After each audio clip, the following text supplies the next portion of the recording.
Church में बैठने के लिए आपको टाइम नहीं है, लेकिन शॉपिंग मॉल जाना है या कहीं गांव जाना है तो आपके पास टाइम है। बच्चों से पिकनिक जाना है, परिवार से पिकनिक जाना है तो टाइम है, लेकिन परमेश्वर की चर्च को आने में टाइम नहीं है। देखो, चर्च को एक आशा के साथ परमेश्वर आज मुझसे क्या बात करेंगे, परमेश्वर मेरे जीवन में क्या बदलाव करेंगे, मेरे अंदर क्या पाप है, मुझे कहाँ सुधारना है, कहाँ ठीक करना है, मेरे जीवन कैसा बदलेगा, विश्वास में कैसे आगे बढ़ूंगा। कुछ लोग कहते हैं मुझसे, ब्रदर जी ये तो क्रिश्चियन कहता है शराब पीता है, बीड़ी पीता है, गांजा पीता है, सिगरेट पीता है, गाली गलौज देता है, हर दिन इनके घर में लड़ाई झगड़ा होते हैं। क्या क्रिश्चियन है, क्या मसीही है?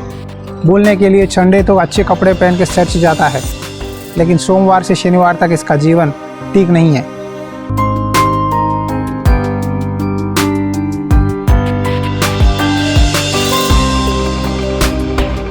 Praise the Lord, hallelujah. आज परमेश्वर का वचन मनन करेंगे। दूसरा तिमोथियों की पुस्तक अध्याय 3 वचन 2 से लेकर पढ़ता हूँ। क्योंकि मनुष्य स्वार्थी, लोभी, टिगमार, अभिमानी, निंदक, माता पिता का आज्ञा टलने वाले, कृतादन, अपवित्र, दया रहित, क्षमा रहित, दोष लगाने वाले, संयमी, कठोर, भले के बैरी, विश्वासघाती, टिड, घमंडी और परमेश्वर के नहीं वरन सुखविलासी के चाहने वाले होंगे। वे वक्त का बेश तो धरेंगे पर उसकी शक्ति को न मानेंगे। ऐसों से परे रहना।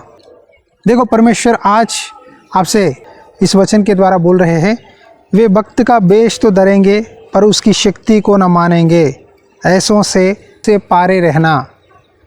देखो, आज कई लोग मसीही कहलाते हैं, चर्च को जाते हैं, बेट देते हैं, लेकिन शराब पीते हैं, स्वार्थी होते हैं, लोभी रहते हैं, अभिमानी, निंदक, दोष लगाते हैं माता पिता पर, किसी का इज्जत नहीं देते, पास्टर को गाली देते हैं, आए हुए विश्वासियों पर दोष लगाते हैं, संयम नहीं है, कठोर है, बुरा करने के लिए विश्वासघाती है, घमंडी है। क्या आप में से इनमें से कोई भी लक्षण है तो परमेश्वर आपसे ही इस संदेश के द्वारा बात कर रहे हैं। मसीह बोलकर बोर्ड लगाने से नहीं, चेहरे पे आपके कामों को दिखाना चाहिए, आपके अंदर आत्मा का फल को दिखाना चाहिए। प्रेरित पौलुस तिमोथी को आज्ञा देता है कि अंत के दिनों में कठिन समय है, लोग स्वार्थी बन जाएंगे, यानी खुद से प्यार करते हैं, पैसों से प्यार करते हैं, गुस्सा करते हैं, अभिमानी रहते हैं, विश्वासघात करते हैं, घमंडी रहते हैं, परमेश्वर से ज़्यादा सुख से प्यार करते हैं। ये बात को ध्यान से सुनिए।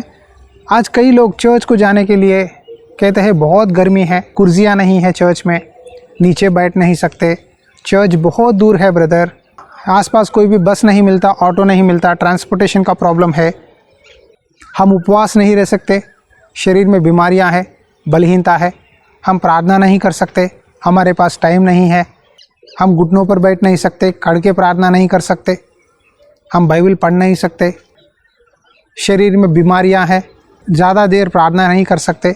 इस तरह कई लोग ना आज रीजंस बताते हैं, क्योंकि परमेश्वर से ज़्यादा सुख विलास चाहते हैं। देखो, चर्च में बैठने के लिए आपको टाइम नहीं है, लेकिन शॉपिंग मॉल जाना है या कहीं गांव जाना है तो आपके पास टाइम है। बच्चों से पिकनिक जाना है, परिवार से पिकनिक जाना है तो टाइम है, लेकिन परमेश्वर की चर्च को आने में टाइम नहीं है।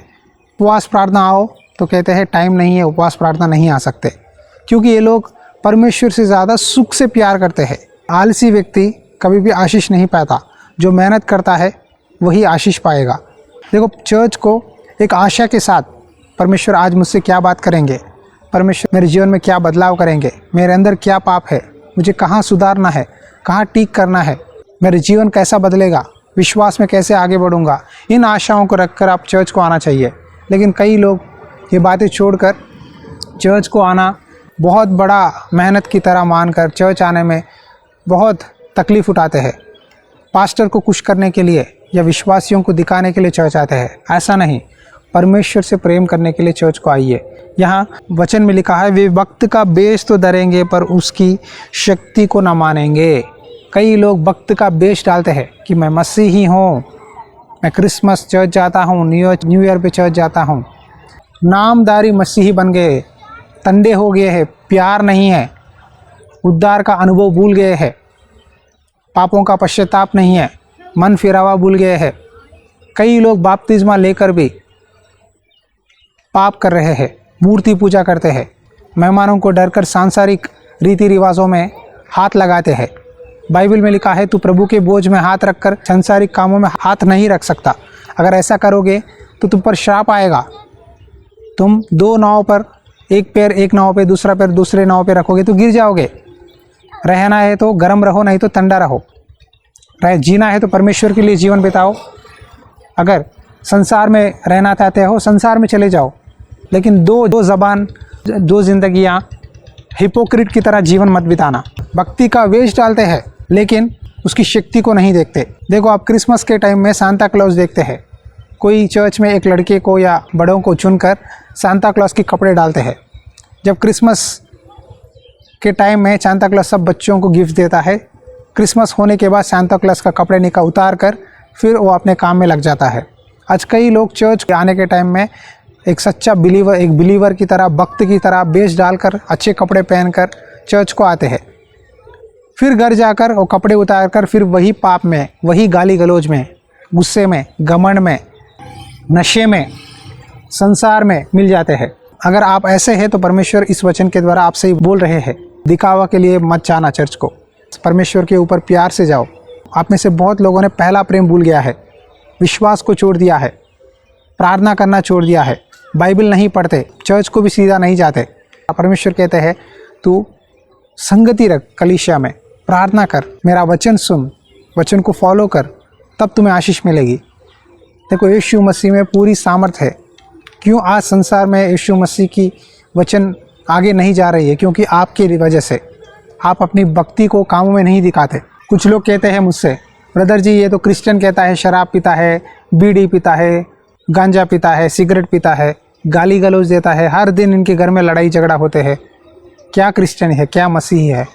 बोलने के लिए संडे तो अच्छे कपड़े पहन के चर्च जाता है, लेकिन सोमवार से शनिवार तक इसका जीवन ठीक नहीं है, पाप में पड़ा है। यही नहीं बदला प्रभु में आके, हम बदलने से क्या फ़ायदा है?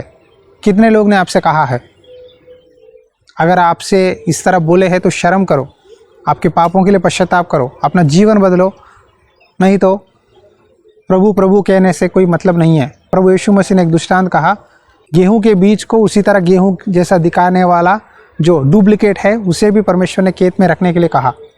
जब फसल कटने के टाइम में आएगा, गेहूं को निकाल कर गोडाउन में रखेंगे और जो गेहूं जैसा दिखता है लेकिन उसके अंदर बीज नहीं है, उसे काट कर आग में डाला जाएगा।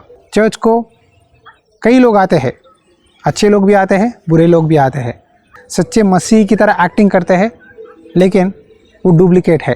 देखो, आज फ़ोन में भी ओरिजिनल है, डुप्लीकेट है। आईफोन ओरिजिनल का भी है, डुप्लीकेट आईफोन भी है। ओरिजिनल और डुप्लीकेट का फ़र्क कब पता चलेगा? जब उसका इस्तेमाल करेंगे, उसकी कैमरा, उसकी क्वालिटी, उसका रिजोल्यूशन, उसकी काम के हिसाब से आपको पता चलेगा। उसी तरह आज मसीहों के कामों के अनुसार सच्चे मसीह है या झूठे हैं, उनके चाल चलन देखकर बता सकते हैं। आप तो भक्ति करते हो लेकिन आपका भक्ति के अंदर शक्ति नहीं है।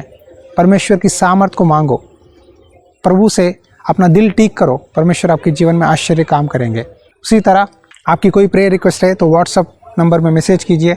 इस वचन के द्वारा परमेश्वर ने आपसे बात किया है तो कमेंट्स के द्वारा बताइए, और परमेश्वर प्रेरणा दे, इस सेवकाई में आप अपना दान बेचकर सपोर्ट कर सकते हैं। God bless you.